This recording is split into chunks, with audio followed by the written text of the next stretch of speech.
I don't even think we can talk about We was. Okay, this is chatting at the table with the Cheneys. You keep going further away, so I keep having to pull. So why don't you turn your chair over? We're still figuring out arrangements and spacing. My wife is very mean and angry, so this is how she does things. I'm a mom. Can all the moms comment, was that mean and angry, or was that a mom moment? So we are going to be chatting about some things, just testing out our mics right now. I think Mommy didn't wipe. Mommy did what? I'm in the wipe. You're getting a wipe? Oh, I'm wiping my makeup off. Maybe that's what you're trying to say. So TJ's in the bathroom right now. We're making a video. Do you want to come be in it real quick before me and Daddy start talking? So what we were talking about, back up, Sire. Sire, back up before you. So we were talking about how some movies back in the day would not be able to be made, or at least shown nowadays without, what happened here today?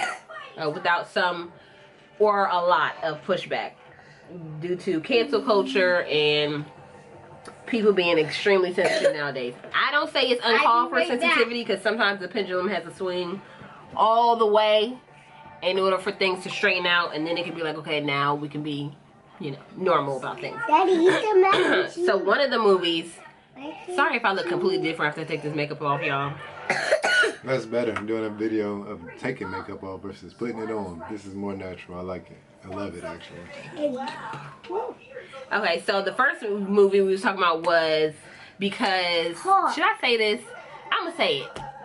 I'm tired of trying to be culturally appropriate. Basically, what I was saying was Starsky and Hutch. I be mixing people up because I'm around a lot of people, and I brought up how on Starsky and Hutch, he was like being held up. I should put a clip of that. I'm gonna put up the clip, but basically he was saying couple of whiteys, nice suit, Perry Ellis. They pay, I do job. What'd they look like? I don't know, they're white. All you guys look alike to me. That's funny, all you guys look alike to us. Orientals. So I don't know what he was like. The cop Starsky was like, what did he say? No, so my wife is wild. So Hutch, you know what I mean, and Starsky and Hutch in the movie, Hutch is having an interrogation with the Asian guy, and the Asian guy makes a comment when they're trying to figure out Starsky's who the white guy. is. You know, people know who Owen Wilson playing Hutch is. Yeah. So, you know, the Asian guy goes on to ask him, like, you know, so. No, first Starsky asks the Asian guy. Go ahead. She don't even know the story. So yeah, she is right though. Hutch asked the Asian guy, what did he look like? What did the suspect look like? And from there, the Asian guy said, I don't know. Like one of you white guys. You know, you all look alike to me. And Starsky said, funny, you all look the same to us too. Like Orientals. And it just goes on to, you know, to casually continue the conversation. Because these are two people who are really bad guys. Like, is it I thought that was Starsky, not Hutch. Okay, well, Hutch is like a chill cop. People know. Okay, so yeah, watch the movie if you haven't. It's a classic. So long story short, if this had been, now we'll say this in this time, if this had been a BLACK guy, it would not have gone over. People would have been mad. Because sometimes our community, what do you want to say, CJ? I think they take turns talking at the camera. Yes, okay, it's not yet. Okay, so sometimes our community can be extremely sensitive, like what just happened with the teacher guy. Cedric doesn't know because he don't be on social media like that. There's a BLACK teacher who had some of his students take out his hair. Oh yeah, I heard about that on the radio. Yeah, but then he ended up getting fired. But then he was showing how there was a WHITE guy that was a teacher and his students were bedazzling his bald head, meaning they're actually touching his scalp. And I guess other teachers were trying to like back him by like showing like, hey, this is the time when my students did something with me that could be seen inappropriate. For me, it's like I do think it's inappropriate.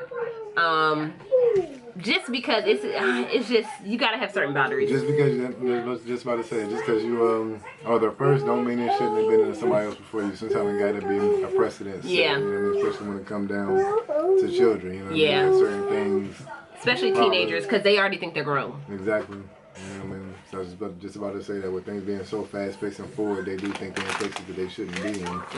And like how also things that was brought to that thing was like his students was DMing them and texting them saying like, you know, hey bestie, how are you and stuff like that. Like, you're trying to be on the same level as these children, where it's not like, okay, you had a village grandmother and it was like probably like a scene off of Color Purple when they put mud on each other's face. Yeah. So, you're getting services, bro. Yeah. And I don't think he was, you know, I don't know him, you know what I'm saying? Yeah, but I don't know him. And that's the thing about it. We don't know you, and anything can happen in the future. You may not even know that someone is, you may attract a crazy young person. Exactly. And they might be doing something to you to try to make, you know what I'm saying? You seem like the bad guy. So, yeah, so you have to acknowledge the fact that I don't think he should, our community should have blown it out to the point where he was fired, because we do need more. Somebody made this comment, we need more BLACK male teachers, because I have 2 male sons and I feel pride when I'm walking them into school and I see there are other BLACK male teachers. My first BLACK male teacher was a huge influence on me. I just felt really comfortable in like, you know, we can say African American. It's not like you have to spell it out. I spell stuff out with the kids sometimes around, because I don't want them to think I'm just judging people off of their color. But either way, my first one was very influential in my life, and the fact that he ended up marrying one of our black female teachers was a big deal. I just felt very much like, wow, like, I don't know, it was like a little Wakanda, okay, before Wakanda. But back to the subject at hand. If there was people, our people in that scene of the Oriental guy, and I don't even know if Oriental is politically correct, Asian guy, and Owen Wilson, it would have been a problem even then. But nowadays, I don't think that scene would fly nowadays at all. And I don't think it's that big of a deal. We do look alike. We look alike. Like, if I don't know you, you don't have no distinct marks, distinctive hair color, baby, it's hard enough to remember my kid's birthday, let alone some stranger's name. You know, one time, you know, just to add to people looking like, I remember one time I took the kids to this playground that's around the neighborhood, and there was some kids there. The guy there with his kids and his sons, he probably like 4 of them, and they was all just on the swing. And I was talking to the guy, and I was looking at him like, dang, all our kids, like, they could be cousins or brothers. You know what I mean? Like, because we are all humans. That's the thing. You go back down enough, you gonna be somebody's cousin. So it's like, I think for me, it's enough of the sensitivity, honestly. Now reach out. Okay, sorry. CJ wants to say something. Okay. Sorry I was late because I was upstairs potty and then I was downstairs eating. Did you like your chicken? Yeah. Okay. Gonna have some more. I could go here and I could go here. Okay, then sing your song. Okay. No. You're not getting no more Doritos. Now these are the chips you can have. You can have some of these. Oh. You got some of these? No, you're not getting those. You want some of these? Okay. You can have peanut butter and jelly. You can have applesauce. You want some of these? Mommy, you're missing. Some our views on what we think of. Well, what would you want to talk about if we just had to go off the cuff? If I was going off the cuff, I would just talk about, you know, what's relevant right now for me. Like, I've been engaged in watching the Olympics and stuff like that, and I felt like, you know, it's been pretty cool seeing different people accomplish some phenomenal things, you know what I mean? Stuff that you would have never found yourself to be interested in, you know what I mean? You'll find yourself, like, really amazed at these people's talent, you know what I mean? So, being a black American or just an African, period, in the world, you start seeing either all of your people representing your country in a phenomenal way, or you see people that look like you doing some phenomenal things for some countries you never even heard of, you know what I mean? So it's just like, to me, you know, the pride of countrymen, because it's like, it's just a lot of emotions that go into it. It is. I found myself getting emotional too. At first when he was getting emotional, because he's watching it more than me. So I was like, what do you get emotional for? But it's like when you see the beauty of like people's families cheering them on. Like these be like some, like you gotta imagine, regular. Like these are regular people. Like some, like, you know, everybody's not there from the NBA or attached to an NBA family. So some of these people you can really see like, man, like we here together supporting a dream that we never even thought could have been possible. You know what I mean? So it's just like, man, to see like a guy like Noah Lyles, you know what I mean? Like I've been watching some of his track experiences before the Olympics, and you know, he's from Virginia as well. And to know that, you know, he's performing in historic form, you know what I mean? Like this man believes in himself. Clearly, you know what I'm saying, on the highest level. And it's like, man, sometimes you judge people by their exterior, but the thing that always draw me to a person like that is, like I said, that confidence. You know what I mean? That self-belief and never a shadow of a doubt, even when everybody else is like, why is this fool saying they the greatest? Like how they probably looked at like Muhammad Ali when he was young, saying he was the greatest. And like, that's how he is. You know what I mean? Like, he wears nails painted, he wear hair different colors, shells in his hair. You know what I mean? Like, he's a person who knows himself, or confident in himself or whatever he's doing, you know? So, you know, to see his story and to see how his mom, like, her heart is damn near about to jump out of her chest while she's watching him do what he do. And, like, when the race is over, you see them, you know, embrace one another, you know what I mean? And all of that, especially with the sprinting, because it's like, you build up and you work a lifetime for something that takes this much time. You know what I mean? Like, so it's just like, man, the Olympics been great, you know what I mean? Another person's performance who stood out heavily to me, you know, that I can just remember their name, is a guy, Cole Hawker, from the Indianapolis area, who ran that 1500. Man, like I said, he's another guy who I've been seeing like some of his stories and success leading up to the Olympics, and for him to push through and fight the way that he did, and all of a sudden, you know, you see that happen, all of a sudden you get to see the interview of when he was saying like what was going through his mind, and then when you see the replay, you can really see that, man, he really was thinking that. Like, the guy Cole Hawker won the 1500, and it's the first time that somebody in the U.S. done this in like over 20-something years. Wow. So when he did this, it was really unprecedented, because he almost settled for the silver, and all of a sudden you can see he said in his mind, like, if I get this gold, it's going to change my life. And you could see him push through, and at the last second, inch through and win. It was just like, man, like, Cole Hawker, baby, like. It was an amazing experience, you know, and of course all of the women doing their thing in track and basketball is like always. I prefer female track over men's track personally, you know what I'm saying? But it's just amazing to see, like I said, the gymnastics was good too. Gymnastics was good, like even what was that, the double bar? You know what I mean? Like the double bar. Oh yeah, like, that was so intense. It was very intense. That was really good. Yeah, and we was just watching, like you said, the pole vault. Pole vault thing. It was like, that's a crazy thing to do. You know what I mean? Like, it's just like, man. And the thing that, to me, when I see events like that, I'm thinking, like I told my wife, like, man, those used to be battle tactics. Like, to get over somebody's high walls, you was pole vaulting over that bitch. And then I'm like, you can see how these people be after they pole vault. Can you imagine having to fight an army after that? You know what I mean? Yeah. Like, it's a lot, you know? But like I said, the Olympics, man, 2024. Beautiful, you know. I don't know if it's just a setting in Paris or what, but it just seems they really brought this thing together. You know what I mean? Like, I don't know if because the 2020 Olympics was during COVID, that people kind of like overlooked it or probably couldn't enjoy it as much, which is sad for Tokyo, because it's like, you know, a lot of people put in a lot of different things to make their city ready for that. You know what I mean? So it's like, crazy. At some point they should have another you know, hosting. You know what I mean? Because like you said, when you really think about all that goes into it, and then just be taken away as something that no one had no control over, and it was affecting everybody. So yeah, I can't even imagine people that prepared to go there. Yeah. Like as an athlete, and then had to make a decision, like, do I want to, you know, do this?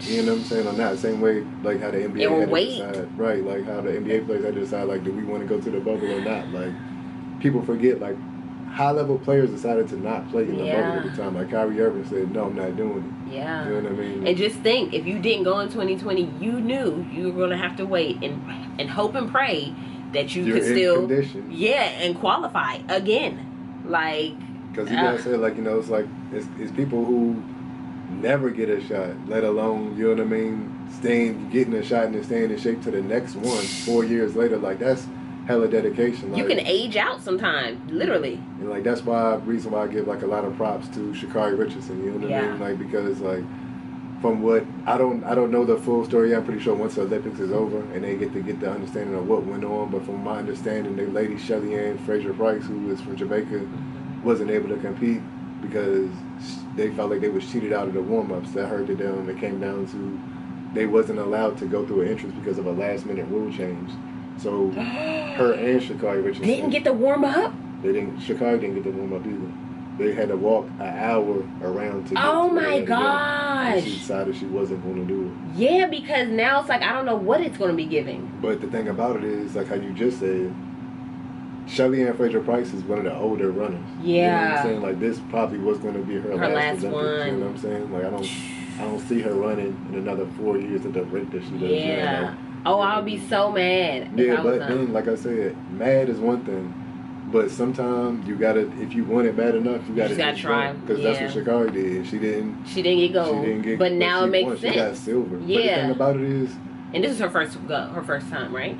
At the this Olympics. is her first time at the Olympics. Yeah. But the thing about it is, the woman who won, you know what I mean, from St. Lucia, you know what I'm saying? She wasn't no slouch, you know what I'm saying? So it's just like, at the end of the day, like, somebody's gonna lose, you know what I'm saying? But at the end of the day, I respect Sha'Carri Richardson even furthermore because, like I said, you knew that you don't know what the fuck the future is going to hold, and you didn't let something stop you from at least trying to compete. Yeah. And I was like, man, like, end of the day, you might not want to be embarrassed or whatever the case may be, but to go out there, bold, you know what I mean, and give it your all, and it ended up coming up just a little bit short of what you probably ultimate goal was, but you're not a loser if you get first, second, or third. If you make it to the Olympics, it's like I qualified to go to the Olympics. Period. Yeah, like best of the best. Like I started seeing, like, you know, even like I started noticing like the athletes who had the Olympic symbols tattooed on. Oh yeah. Like, I found that was cool to see. Like, you an actual Olympian, you deserve to have a tattoo that represent, you know what I mean? You gonna be 60 years old one day and literally be like, yeah, that's from when I was at the Olympics. Yeah, like everybody shouldn't be able to get that tattoo. Like, mind blown. Because as you get older, that's what we was gonna talk about, aging and the beauty of aging. But as you get older, you be forgetting some major stuff that you've done. Like, literally, and you be like, oh, I did do that. Like, and it'd be like, to have a tattoo, that's your reminder right there. At you 65 years old, nobody remembers maybe your Olympics that you went to. Right. And you can look and be like, I did that. Like, because I mean, like, you know, we seen when I seen Simone Biles get the silver, you know what I mean, and then that didn't break her, you know what I'm saying, or to make her seem like she wasn't a bad sportsman after that. It's just like, you know, everybody, they didn't even expect her to be as great as she had been, you know what I mean? Because she took time off because of mental health issues. She didn't necessarily take time off. She was expressing to people that she did go through things, you know what I mean? I thought she did, actually. She stepped out at a point. Okay, I can't remember that part. It did happen, but shout out to Gabby, you know what I mean? You know, was it Gabby that did it then? That was Gabby Douglas. Okay. You know what I mean? Yeah. But Simone Biles, I thought that, you know, she always was open about, like, how she felt about mental health and pressure of having success and stuff like that, but she always pushed through like a soldier. And it's just like, to see a person so decorated with all of them goals, she probably wanted to feel like, what does silver look like? Let me blend this in, you know what I mean? Ain't no shame. I would be like, ain't no shame in it, because I already done proven I don't got nothing else to prove. Yeah, but like you said, it kind of go back into the conversation of like the beauty of aging, and you know what I mean, to see like athletes like LeBron James, you know what I'm saying, like Simone Biles, like past their prime, you know what I mean, performing. Okay, we got to end this now because the battery's dead. So we love you guys. We're going to come back and we're going to talk some more about the beauty of aging. See you on our next video.